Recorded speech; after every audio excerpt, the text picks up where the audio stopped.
11월 14일 주일 저녁 예배 성도와 함께하는 요한계시록 우리 함께 나누도록 하겠습니다. 오늘은 요한계시록 3장 14절부터 22절로 7교회 중에 7번째 교회로 라오디게아 교회에 있어서 볼 것인데요. 사실 라오디게아 교회는 워낙 성도들에게 잘 알려진 교회이지요. 근데 사실 잘 알려진 만큼 칭찬이 있었으면 좋았을 텐데 책망만 있는 교회란 것입니다. 근데 사람은 책망을 오히려 더 잘 기억하는 법이죠. 근데 더 놀란 일이 뭐냐면은 책망을 받는 일에 있어서 나는 아니죠, 나는 책망하고는 거리가 멀죠 라고 하는 고지스러운 삶의 태도가 더 놀랄만한 일이라는 것이죠. 그러면은 우리가 기억해야 할 것이, 이 라오디게아 교회에 있어서 기억할 것이 뭐냐면은 계시록 3장 14절과 22절로서요, 교회에 있어서 주님의 말씀을 믿지 아니하는 사람에게 하신 말씀이 아니라 믿는 자들에게 한 말씀이라는 것입니다. 무슨 말이냐면요, 교회라고 하나 예수 그리스도를 문 밖에 두고 살아가는 교회에게 이 말씀을 하고 있다는 것입니다. 예수 그리스도를 문 밖에 두고 사는 것이 믿지 않는 사람들이 아니라 교회였음을 말해줬다는 것이죠. 그러면은 성경 말씀 계시록 3장 14절 말씀 보도록 하겠습니다. 라오디게아 교회의 사자에게 편지하라. 아멘이시오 충성되고 참된 증인이시오 하나님의 창조의 근본이신 이가 이러시되 라고 여기 예수 그리스도에 관해서 소개하고 있다는 것입니다. 그리고 여기 소개된 예수 그리스도는 앞서 언급됐던 6교회와 마찬가지로 이 교회, 라오디게아 교회와 아주 밀접한 연관성이 있다는 것이죠. 그러면은 아멘이시오라고 이야기하죠. 아멘이시오, 진실로 그러하다라는 것인데요. 이 아멘이라는 뜻은 예수 그리스도의 이름, 또 다른 이름이라는 것입니다. 근데요, 아멘이시오라는 것은 진실로 그러하다라는 것입니다. 그래서 복이든 저주이든 진실로 그러하다는 것이죠. 근데 여기 또 예수 그리스도를 소개하는데 하나님의 창조의 근본이라고 소개하고 있다는 것입니다. 무슨 말이냐면요, 창조에 있어서도 진실로 그러하다라는 거예요. 우리가 예수 그리스도 안에서 새롭게 된 새로운 창조의 역사에 있어서도 진실로 그러하다라는 것이죠. 회복의 역사에도 진실로 그러하다라는 것입니다. 우리가 이 사실 한 가지를 믿고 있다면은 예수 그리스도께서 참된 증인이시고 참된 충성된 증인으로서 하나님의 창조의 근본이시라는 것에 있어서 우리가 믿고 있다고 하면은 아멘이시오라고, 아멘이라고 말하지 않을 수 없다는 것이죠. 우리는 아멘이라고 입을 닫을 수 없다는 것입니다. 아멘만 잘해도요, 그 신앙에 있어서 성장과 성숙을 할 수 있음을 보여주고 있다는 것입니다. 근데 사실 이 일에 있어서는요, 자랑할 것이 전혀 없는 자가 바로 저라는 것입니다.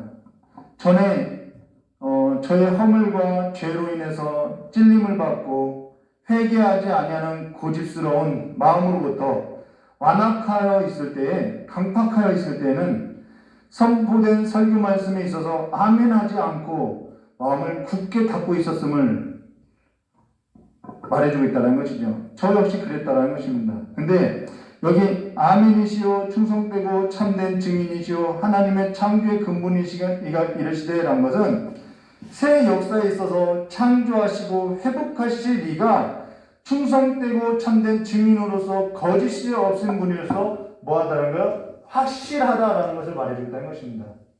그것이 아멘이라는 거예요. 그래서 우리가 아멘이라고 하는 것은 어떠한 뜻을 내표하냐면요, 새하늘과 새 땅에 있어서 나를 새롭게 하실 것임을 나는 확실하게 믿습니다 라는 고백이 담겨져 있다는 것입니다. 그래서 회복의 역사가 이 아멘 가운데 있음을 말해줬다는 것이죠. 근데 우리가 마음을 강팍하게 할 때에는 그 일에 있어서, 회복의 일에 있어서, 창조의 일에 있어서 아멘하지 않고 믿지 않는다는 것이죠. 받아들이지 않는다라는 거예요. 인정하고 싶지 않다라는 것이죠. 내 죄악이 있어서 인정하고 받아들이지 않고 있음을 말해줬다는 것입니다. 저 역시 전에 그러한 삶을 살아왔다는 것이죠. 그로 인해서 긴 세월을 우리는 회복되지 못하고 어떠한 새로운 일에 있어서 창조되는 것을 경험하지 못하고 긴 세월을 어떻게 하냐면 낭비하게 된다는 것입니다.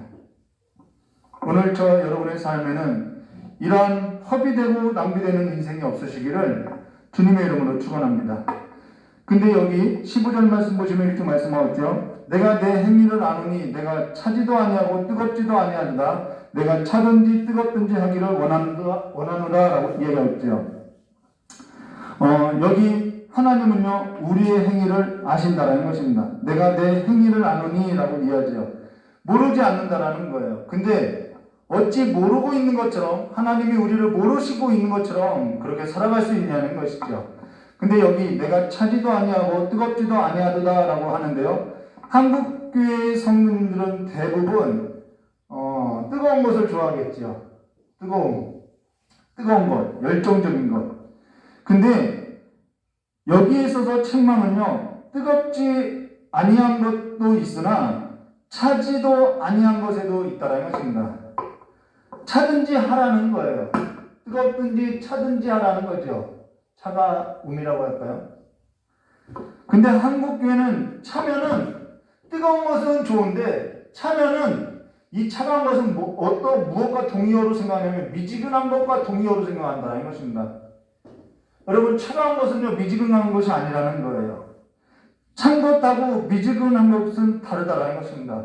미지근한 것은 찬 것하고 뜨거운 것이 섞이거나 아니면은 찬 것이 뜨거워지거나 뜨거운 것이 차가워지면은 미지근하게 되어 있다는 것이죠. 근데 이 미지근하다라는 것이 이 미지근하면요 16절에 이렇게 말하고 있죠. 내가 이같이 미지근하여 뜨겁지도 아니하고 차지도 아니하니 내 입에서 너를 토하여 버리리라 라고 미지근하면 토하여 버릴 것을 말해줬다는 것입니다. 물론 여기에는 역사적인 배경이 있다는 것입니다. 근데요 그건 나중에 좀 살펴보도록 하고요. 오늘 이 미지근함에 관해서 볼 것인데요. 이 미지근함에 있어서는 사실 이 본문이 처음이 아니라는 거예요. 미지근함에 있어서 이미 호세아 선지자가 예언한 바가 있다는 것입니다. 호세아서 12장 7절과 9절 말씀해 보시면 이렇게 말씀하셨어요. 그는 상인이라 손에 거짓 저울을 가지고 속이기를 좋아하는도다. 에브라임이 말하기를 나는 실로 부자라. 똑같죠? 이 말씀을 인용한 거죠. 내가 재물을 얻었는데 내 수고한 모든 것 중에서 죄라 할 만한 불의를 내게서 찾아낼 자가 없으리라 하거니와 내가 애굽 땅에 있을 때부터 나는 내 하나님 여호와라. 내가 너로 다시 장막에 거주하게 하기를 명절날에 하던 것 같게 하리라 라고 이미 호세아서 12장 8절에 7절과 8절 9절에 이미 언급하고 있다는 것입니다. 그들은 나는 실로 부자로 내가 재물을 얻었는데 내 수고한 모든 것 중에서 죄라고 할 만한 것을 불의한 것을 내게서 찾아낼 자가 없으리라 라고 자신들은 불의하지 않다라고 말하고 있다는 것이죠. 그리고 자신들은 부유하다고 말하고 있다는 것입니다. 근데 호세아서 2장 8절의 말씀해 보시면은 이렇게 말하고 있죠. 곡식과 새 포도주와 기름은 내가 그에게 준 것이요 그들은 바알을 위하여 쓴 은과 금도 내가 그에게 더하여 준 것이거늘 그가 알지 못하노다 라고 말하고 있는 것입니다. 우리가 생각할 것이 뭐냐면요 내가 정직하게 살고 내가 떳떳하게 산 것에 관한 값으로 보상으로서 복을 얻게 된 것이 부유함이라고 생각한다는 것입니다. 물론 그럴 수 있겠죠. 근데 호세아서 2장 8절에는 곡식과 새 포도주와 기름은 하나님께서 그에게 준 것이라고 말하고 그들은 바알을 위해 쓴 은과 금도 하나님이 그들에게 준 것이라고 말하고 있다는 것이죠. 또 내가 신들 앞에서 어떠한 정성과 치성을 들였으니까 내가 신들을 잘 섬겼으니까 내 어떠한 공로로서 내가 복을 얻은 거라고 생각하고 있다는 것입니다. 근데 그 모든 복이 무엇과 연관되냐면요 물질과 연관되어 있다는 거예요. 내가 그러니까 이만큼 잘 사는 것 아니냐라고 말을 하고 있다는 것이죠. 근데 하나님이 이들을 음행한 이스라엘이라고 한 것은 이들이 하나님의 언약에 있어서 충실하지 않았다는 것입니다. 언약에 있어서 충실하지 아니했던 것은 이들이 하나님이 아닌 다른 것을 의지하고 우상을 섬기며 이들에게 주어진 삶에 있어서 문제를 해결해 나갔음을 말해줬다는 거예요. 하나님하고 함께 어떠한 삶을 꾸려나간 것이 아니라 이들이 뭔가를 의지하고 우상을 섬기면서 이들에게 주어진 삶의 여러 가지 일들을 하나님이 아닌 다른 것으로서 해결해 가면서 그들은 자신들의 부유를 쌓아 올렸음을 말해주겠다는 것입니다. 그러고 나서 그들이 하는 말이 뭐냐면 자신들은 신들을 잘 섬겼고 열심을 가지고 살았으니까 이렇게 복을 얻은 것이 아니냐, 나에게 있어서 불의한 것이 없다라고 말하고 있다는 것입니다. 저 사람이 복을 받은 것은 그래도 뭔가 열심히 산 것이 있으니까 복을 얻은 것이지 라는 결론적인 말을 하고 있다는 거예요. 그러면서 그들은 그들 자신 안에서 불의가 없다라고 이야기하고 있죠. 지금 자신의 정직함을 어디에 기준으로 하고 있느냐면 자기의 열심, 자기의 수고, 자기의 노력의 결과로서 내가 이만큼 부유하다라고 말하고 있다는 것입니다. 그래서 그들은 부유하지 않는 자들을 어떻게 보냐면 저들은 열심을 내지 않아서 그런 거야. 저들은 수고하지 않아서 그런 거야. 나처럼 살지 않아서 그런 거야 라고 이야기하고 있다는 것이죠. 그러니까 하나님에게 있어서는 그들은 미지근할 수밖에 없다는 것입니다. 그러니까 약한 자들에게 있어서는 날이 아주 날카롭게 서 있을 수밖에 없다는 거예요. 내가 노력하지 않은 결과로서 그런 것이라고, 내가 열심을 다하지 않은 것이라고, 약자들에 관해서는 그들이 너무나도 미지근한 삶을 보여주고 있다는 것이죠. 그래서 나는 상대적으로 나의 우월감이 있어서 나는 내 노력과 내 능력과 내 열심을 다해서 나는 너와 달라라고 해서 이들은 구별하고 있음을 말해줬다는 것입니다. 자신들의 그 우월함에 빠져서 손을 펴지도 못하고 손에 피가 가득한 삶을 살아가고 있음을 보여주고 있다는 것이죠. 근데 지금 우리가 라오디게아 교회에 있어서 특징을 보지 않았던 까닭은요, 사실 라오디게아 교회에 있어서 특징을 모르는 사람이 없을 정도로 이 라오디게아 교회는 너무 잘 알려져 있다는 것입니다. 그래도 조금 이 라오디게아 지역에 있어서 특징을 보면요, 이곳은 히에라폴리스라는 지역에 뜨거운 물이 공급되고요, 골로새에서 차가운 물이 공급되어서 물을 공급받아서 살아간다는 것입니다. 그리고 라오디게아는 상업도시고 금융도시라는 거예요. 그리고 의학이 발달된 도시로 안약의 원료가 생산된 곳이라는 것입니다. 근데 그들이 얼마나 부자냐면요, 우리가 앞서 살펴봤던 사대교회에 있어서는 이 사대교회라고 하면은 사치와 낭비에 있어서 대명사인데요, 그게 왜 사치와 낭비로 대명사로 익숙하게 된 도시냐면요, 그게 금 생산지였다라는 것이죠. 근데 사대교회보다 더 부자 동네가 어디냐면, 부자 도시가 어디냐면 라오디게아라는 것입니다. 그들이 얼마만큼 부자였느냐면 큰 지진으로 인해 피해가 있었어도 로마로부터 지원금에 있어서는 우리는 부족한 것이 없다라고 하면서 거절할 만큼 그들은 부자였다라는 거예요. 근데 17절에 이렇게 말하고 있죠. 내가 말하기를 나는 부자라 부유하여 부족한 것이 없다 하나 내가 내 공부한 것과 가련한 것과 가난한 것과 눈먼 것과 벌거벗은 것을 알지 못하는도다 라고 이야기하죠. 이 가련하고 공부하고 가난하고 눈먼 것과 벌거벗은 것은 물질에 관해서 이야기하는 것은 아니겠죠. 이들은 부자라고 이야기하고 있으니까요.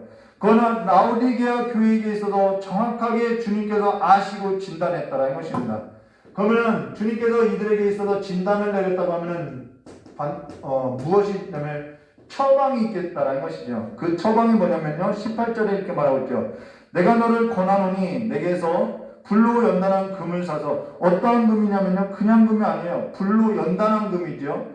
불로 연단한 금을 사서 부유하게 하고 흰 옷을 사서 벌거벗은 수치를 보이지 않게 하고 안약을 사서 눈에 발라 보게 하라 라고, 여기서 사라라고 이야기했다는 것입니다. 값을 지불하라고 이야기하고 있다는 거예요. 미지근하다라는 것은 사실 값을 지불하지 아니하고 살아가는 삶의 태도라는 거예요. 근데 우리 구원이 값을 지불하지 아니한 구원이냐? 그렇지 않죠. 하나님께서 그 아들을 십자가에 달려 피를 흘리는 생명의 값을 지불한 사건임을 말해줬다는 것입니다. 근데 여기 세 가지 물건에 있어서 사라고 하는데요. 처음은 하나는 불로 연단된 금을 사라라고 그래서 부유하게 하라고 하고, 다른 하나는 흰 옷을 사서 벌거벗은 수치를 가리고, 또 다른 하나는 안약을 사서 눈에 발라 보게 하라고 했는데요. 이것은 새로운 창조의 역사를 보여주고 있다는 것입니다. 그러면 지금 이들의 신분이 뭐냐면요, 교회라는 거예요. 라오디게아 교회라는 것이죠. 이들의 신분은 교회라는 거예요. 하나님께서 그 아들의 대속의 값을 지불하고 그들을 그의 피로 교회로서 샀다라는 것입니다. 근데 신분은 교회인데 실력은 교회가 아니라는 거예요. 신분은 교회인데 삶은 전혀 교회답지 않다는 것이죠. 그러면서 교회가 교회답게 불로 연단된 금을 사서 부유하게 할 것에 있어서 명령하고 있다는 것입니다. 여기 불로 연단된 금이라는 것은 불순물을 제거하라는 것이죠. 하나님의 것을 의지하지 아니하고 살아가는 그 삶의 태도를 버리라고 이야기하는 것이죠. 그리고 흰옷이라는 것은 지난 설교에 설명했듯이 어린 양의 피로 씻어진 옷을 말한다는 것입니다. 그래서 금과 은은 있어도 나사렛 예수의 이름이 없는 교회임을 말해주고 있다는 것이죠. 자, 눈은요, 여기 눈을 말하죠. 안약을 사서 눈에 발라 보게 하라. 이 성경 말씀을 보면요, 예수님께서 앞을 보지 못하는 맹인을 고치는 사건이 자주 언급되는데요. 창세기 3장 5절 말씀을 보시면 너희가 그것을 먹는 날에는 너희 눈이 밝아져 하나님과 같이 되어 선악을 알 줄 하나님이 아심이라라고, 사탄에게 속아서 선악을 알게 하는 하나님의 언약에 있어서 충실하지 못했을 때 온몸이 어둡게 됐다라는 것입니다. 여러분, 눈이라는 것은 온몸의 등불이라는 거예요. 근데 눈이 어둡게 되면은 온몸이 어둡게 되어서 어둠 가운데 다니게 되어 있다는 것이죠. 그러면서 예수께서요, 요한복음 9장 1절부터 7절 말씀을 보시면은 날 때부터 맹인된 사람을 고치시는데요, 6절과 7절에 이렇게 말씀하고 있어요. 이 말씀을 하시고 땅에 침을 뱉어 진흙을 이겨 그의 눈에 바르시고, 이게 뭐냐면 창조의 사건을 말하고 있는 거죠. 침을 뱉어서 진흙을 이겨서 그의 눈을 발랐다는 것은 새로운 창조를 말하고 있다는 것입니다. 이르시되 실로암 못에 가서 씻으라 하니, 실로암은 번역하면 보냄을 받은 뜻이라. 이에 가서 씻고 밝은 눈으로 왔더라 라고, 완전히 새롭게 되고 씻음을 받아서 새로운 창조물로서 그가 보게 되었음을 말해줬다는 것입니다. 자, 그러면은 이제는 처방을 받았고요. 처방을 받아서 새롭게 된 것이 뭐냐? 이제는 처방을 받았으면 이제 새롭게 된 것이 뭐냐? 이제 완치가 되겠죠.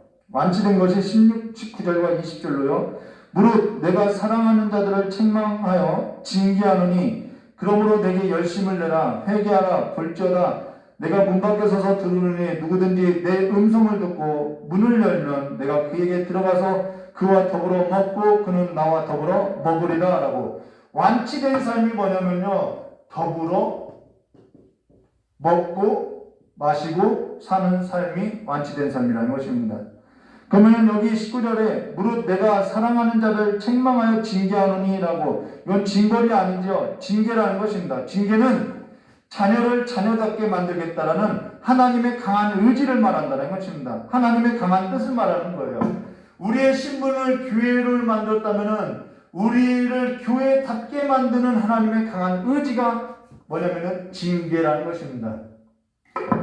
그래서 히브리서 12장 8절 말씀해 보시면 징계는 다 받는 것이거늘 너에게 없으면 사생자여 친아들이 아니라 라고 말하고, 그리고 여기 그러므로 내게 열심을 내라 회개하라 라고 말하는데요, 이것은 열심을 내라는 뜻도 있겠으나 집중하라는 것입니다. 열중하라, 시선을 주께 고정하라 이 말이라는 것이죠. 이들은 주께 집중하지 아니하고 열중하지 아니하고 고정시키지 아니하고 살아갔다라는 거예요. 주께서 자기 핏값을 지불하고 그들을 구원하였다면 신분은 바뀌었다는 것입니다. 그러나 주께서 자기 핏값을 지불하고 구원한 자기 백성으로서 새롭게 창조할 것으로서 연단하고 씻기고 거룩하게 할 것을 말해주고 있다는 것입니다. 그로 인해서 그 일에 있어서 하나님께서 우리를 신분을 바꿔주시고 우리를 연단하시고 우리를 씻기시고 거룩하게 하는 그 하나님의 일에 있어서 열중하고 집중하고 시선을 고정하라고 이야기하고 있다는 것이죠. 그러고 나서 볼지어다 내가 문 밖에 서서 두드리니 누구든지 내 음성을 듣고 문을 열면 내가 그에게 들어가 그와 더불어 먹고 그는 나와 더불어 먹으리라 라는 것은 지금까지 문 밖에 있었다는 것이죠. 예수님께서 문을 부시고 들어갈 수 있죠. 근데요, 예수님은 그렇게 하지 않는다는 것입니다. 그로 인해서 그들은 예수를 모시고 예수께 묻고 예수께 듣고 더불어 예수와 함께 더불어 먹고 살고 있지 않고 있다는 거예요. 사실 이 더불어 먹고 산다라는 개념은 어떠한 개념이냐면요, 이런 거예요. 저 아내하고 저하고 결혼을 하니까요, 아내하고 별의별 얘기까지 다 나누고 있어요. 뭐 상속도 요금 언제 냈냐, 상속도 요금은 얼마 나오냐, 그런 거 결혼하기 전에는 묻지 않고 살았다는 것입니다.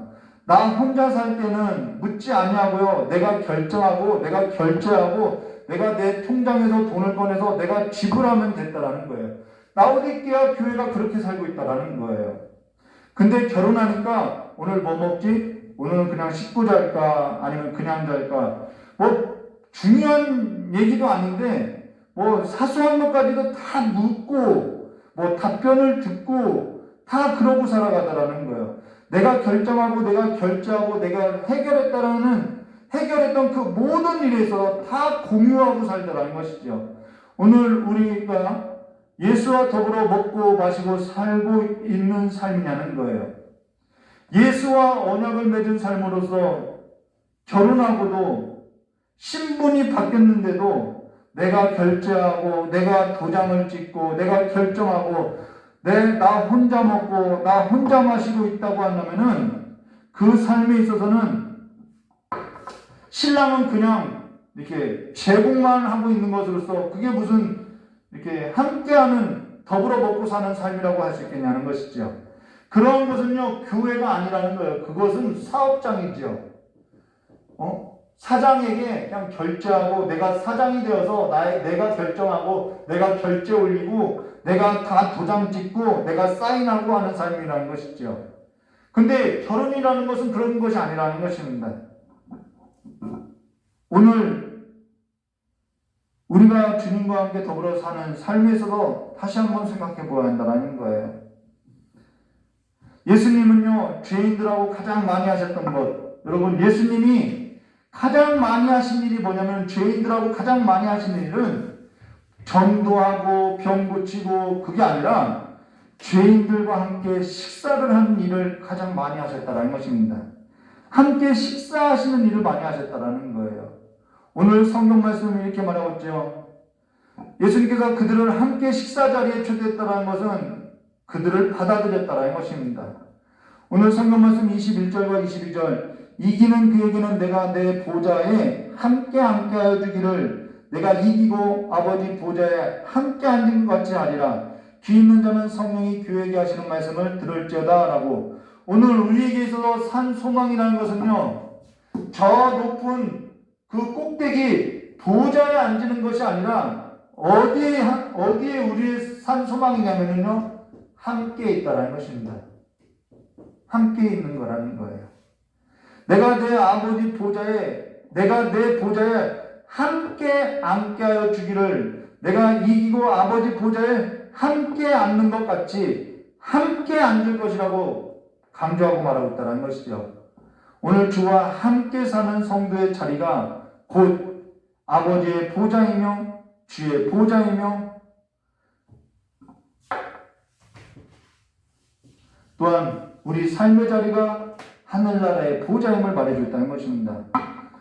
오늘 주와 함께 사는 성도의 자리가 주의 보좌이며 아버지의 보좌라는 것을 기억하며 주와 함께 더불어 먹고 살아가는 성도가 되시기를, 교회가 되시기를 주님의 이름으로 축원합니다. 우리 다 같이 참 기도하도록 하겠습니다. 참 좋으신 하나님 아버지, 우리의 눈이 이제는 주님을 바라보게 하여 주시었고 우리의 귀가 주님의 음성을 듣게 해주시고 우리의 입술이 주님과 모든 일에 있어서 공유하고 나누고 서로 상의하고 묻고 살아가는 삶의 자리로서 이제는 주님 앞에 주님께서 일하시는 그 삶에 있어서 시선을 고정하고 날마다 우리의 삶의 불순물을 제거하며 주님과 함께 살아가는 그 삶의 기쁨을 맛보며 주님과 하나 된 가족 공동체로서 가족으로서 이제는 주님과 함께 더불어 먹고 살아가는 삶으로서 모든 일에 있어서 주님과 상의하고 주님을 앞서 행하고 주님을 앞서 보내고 주님을 뒤따르는 삶으로서 주님을 우리의 삶의 머리로서 인정하고 살아가는 삶이 될 수 있도록 주여 역사해 주시옵고 이제는 뚱구름 잡는 신앙이 아니라 이제는 헛된 것에 마음을 빼앗기고 살아가는 신앙이 아니라 이제는 내 수고와 내 노력과 내 힘을 의지하고 살아가는 그 삶으로서 내가 내 노력으로서 복을 얻었다라고 자랑하고 살아가는 것이 아니라 주를 높이고 주와 함께 살아가는 삶으로서 날마다 주님을 모셔드리고 날마다 그 주님과 함께 살아가는 삶의 기쁨이 가득 넘치는 삶으로서 주님과 함께 동행하는 삶이 될 수 있도록 주여 역사해 주시옵고 오늘 한 주의 삶도 주님과 함께 동행하는 삶이 될 수 있도록 주여 역사해 주시길 간절히 원하고 원합니다. 오늘도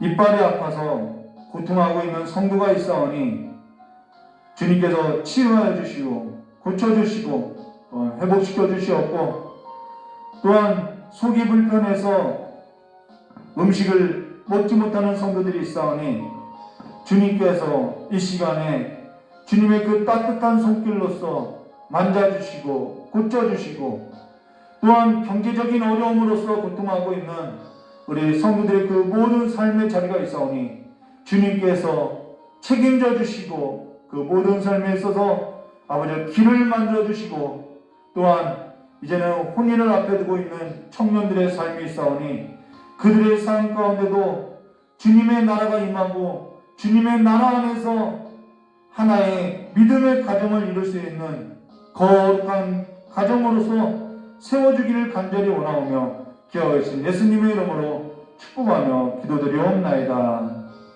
이것으로 주일 저녁 예배 성도와 함께하는 요한계시록 7교회 중 라오디게아 교회에 있어서 마치도록 하겠습니다. 감사합니다.